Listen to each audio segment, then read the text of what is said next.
funny how I went home from work today and had like loads of ideas in my head, and it's just funny because it seems so great and so brilliant, and I'm thinking to myself, this is what I want to record, and then I get home and I look at this and I'm like, oh, it's still a lot to learn. The last video that I did, I said that I was going to make 100 videos, and I just realized that's a lot of work. But I have to do it. I'm thinking up to about 32 videos now at the moment, uploads. And a lot of them are experiments and things. And my first like 20 videos where I just started trying to teach, just out of the blue. And I realized what happened when I just tried to teach is that you get creative with the teaching principles. So it's very easy to get good content that are interesting, just what I want to do. And then at one point I said to myself, I'm going to start studying the tech and how to do things and how to produce. And now I've come up with this idea. I found this room in my shed and I've got a lot of gear. I even saw a YouTuber doing like this. This is my gear at the moment. I got a microphone. I have no idea if this can be shown in the camera, but this YouTuber, he held a mirror in his hand to show his camera. So there's an iPhone and there's a gimbal and there's some counterweights on the side and there's some connections, and I got this one pod, no, it's called monopod, and it's a Rode microphone. So this is my setup, and the thing with the monopod is that I can lift it up real easy and walk around, as I said that I wanted to do, and then I can place it right here. It's a bit low, I can see it's a bit low at the moment, and then I can like draw on the whiteboard. And now I see that my lighting is still off. I haven't checked the lighting before I started, so there's still some improvements. And speaking of lighting, I went into this shop, this camera shop, and I started talking to this guy about different cameras and different lightings and different setups and stuff, and I sketched out my whole idea and how I wanted to do things, and he was really impressed. He was like, this is cool. And I said, have you ever seen a YouTuber do it like this, in this way? And he said, no, I haven't seen one that has such a direct purpose of how to record the videos and how to set them up like in a studio like this. So I'm still committed to do this, and sometimes when I explain it to people, they get really excited and I feel that I really have to continue. But there's a lot to do, you know. I have kids and a house and a family and work, and all these things needs to come together. But anyhow, this man at the camera shop, he suggested some lighting options and stuff that I could buy and invest in. And then we talked about one thing, because the only thing that I'm missing now in the setup, as I've in the tech side of this production, is the wide angle lens, because I want to have a wider angle in here when I'm filming, so you can see a better perspective, and also when I'm close to the board. The thing that we talked about is that the new phones that seems to come out, they have wide angle lenses connected to them. If you look at the new Huawei, however you say it, Huawei P30 I think it's called, it's got a wide angle lens to it. So it might be that the next iPhone update will try to top that with another wide angle lens, because I can't see that Apple won't follow the trends or like and try to be on top of the competition. And one thing that I have to check out, yes, my neighbor had built a shed just really close to my shed, and that's fine. I mean, I don't care about him building, but he put a pool inside, like this small kind of hot tub where you fit, I don't know, 6 or 8 to 10 people, and the hot tub has a compressor that's on all the time. So if you listen carefully, you hear this humming. And I really used to like this shed because the whole idea of it was that it was really quiet in here. But now we have this bass tone, dark humming going on. So I'm like, oh, because I thought this room was going to be my meditation room as well. But they are. I think I'm going to have to talk to him about if he could turn it off sometimes. That's it. Okay. So my head is full of just tech stuff and not so much of the principles of teaching, and to get that together. So this video, every video that I make, there's a technical improvement. Now it's the gimbal and the microphone and the monopod setup that's put together in a good way. And I think this solution will work really well. And if I'm gonna invest in that lens, it might be a bad thing if the next update will hold a lot of... There's actually a small idea that I can talk about. It's the fact that this whole process, you know, I can liken sort of everything with the Tritus model.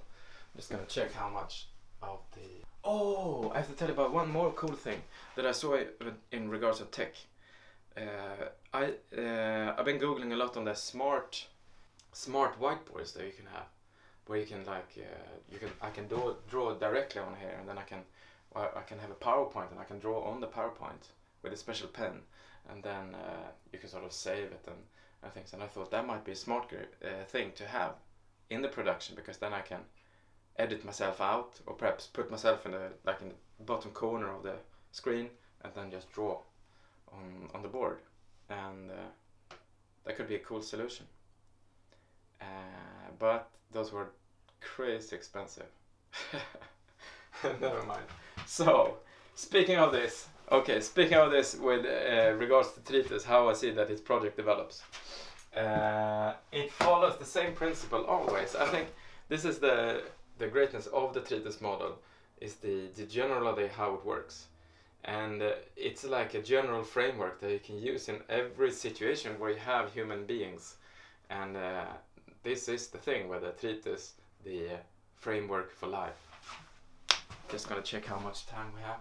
8 minutes already. You see, this is the thing. When you talk, you have to be really effective. I hate watching YouTube videos that are longer than 10 minutes. And now I'm at 8 minutes. Okay, so I'll have to do this in 1 minute. So, the idea with the Tritus then, I draw it out, is that this is the abstract phase where all the creativeness and intelligence goes on. So, creative. And then we have the rational structure of the mind, and then we have the work down here. And usually the interesting thing about this, as in this realm right here, we have time, and in our minds we have we can experience time in our mind, so we sort of can calculate how things will move in relation to each other. That's like what science does. So we can in our mind calculate how time axle works. And the problem is that creativeness and intelligence is not a part of time, in that sense that we don't know when it's going to happen or how it's going to happen. It's like when we relax or meditate, these things open up to us. I'm like, aha, and then the mind sort of works really fast. So you can, within a split second, have a great idea, or almost like a vision, I think you could say, or like within a split second you can see, oh, I really have to do this, I got it, and then you have like this eureka moment.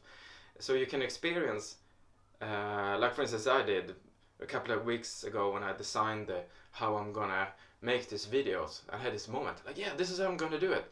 And then you start to push it out and you start to structure it, like segment all the problems and divide it up. I need to get camera gear, I need to get the lighting, I need this and this, and then you end up with more and more sort of things that you need to solve. And then the work just builds up. And then and this is the important thing of getting a complete system from the creative moment, where you're like, aha, where everything gets created. You need to be caught out in the rational and then get down into the measurable world. And then there's a lot of work here to sort of get it together. And I guess in a time axis, the Tritus can be drawn out like you start here from the creative, here we have time, and then you get down to the ground and then back up again. So now everything that I need to do is get everything down here to work. And the way to conquer time, here's a one-liner for you. The way to conquer time is to cycle over and over and over again. So I just have to cycle this, and the way I'm gonna cycle it is to make 100 videos, just to cycle the work, to build it back up until I reach the point where I started from. so I get the vision out and carried out. So this is a way just to explain how I feel about the project at the moment, and I just feel that I'm really in this part at the moment, trying to like schedule everything, find time to do things, order it and organize everything so that it flows well. But the problem is then that when you're down in this phase with your mind, in the work phase, you can't be creative. So I feel that I'm losing the creative aspects of this treatise model, which is the place that I like to be. So but I just have to accept that I need to cycle the work over and over and over again, disciplined on a schedule, and then it will eventually move back up, and then I will get confident that the project is going the right direction. I think I'm up to like 15 minutes now. No, 12 and a half. No, 12.50. I might edit a few things out, but then as I said, I want to keep this whole thing just in one go with no editing and post-production, as low as I can, just to keep everything effective. Because as I feel now, I just have almost no time to do this. Time just flies so fast, and I've been doing this. The first video I did like in Christmas time, and now it's almost midsummer. Not really, but I got 2 months left, so I don't know how to look at it. I mean, it's quite a progress in 4 months time, I think, just learning all this. And yes, okay, now just one final word. That would be that I've been looking at a lot of YouTubers and how they think about doing things, and there's been a lot of people that say that they're afraid of uploading because they don't feel confident with the content. And that's how I feel at the moment too. And the only thing that they say that to get over this is just to upload all the time, talk to the camera and all this. So that's like my strategy now. I said it in the last video, but here we are. That's an update of what goes on, and this is the principle of the framework, how you can look at it. So that's it.